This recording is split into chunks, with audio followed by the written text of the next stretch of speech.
छत्रपती संभाजीनगर जिल्ह्यातील पैठण व जालना जिल्ह्यातील घनसावंगी तालुक्यात आज अवकाळी पावसासह वादळी वाऱ्याने कहरच केलाय। यात वीज पडून एका शेतकऱ्याचा मृत्यू तर विजा पडून 3 बैल ठार झाल्याची घटना आज सायंकाळच्या सुमारास घडली।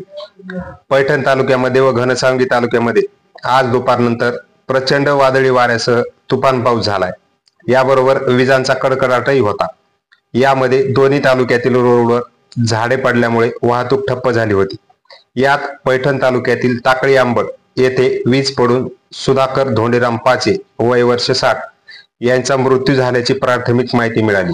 त्यांना उपचारासाठी पैठण येथील शासकीय रुग्णालयात नेले असता तेथील डॉक्टरांनी त्यांना मयत घोषित केले असे समजते। तसेच शिवाजीनगर येथील निंबाळकरांचे 2 बैल वीज पडून मृत्यू पावले। तर घनसावंगी तालुक्यातील शेवता येथील अशोक नागोजी राऊत हे ऊस तोडणीला गेले असता त्यांच्या दोन्ही बैलाच्या अंगावर वीज पडली।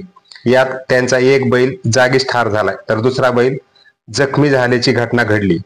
तसेच पैठण व तीर्थपुरी रोडवर वादळी वाऱ्यामुळे झाडे पडल्यामुळे वाहतूक ठप्प झाली होती।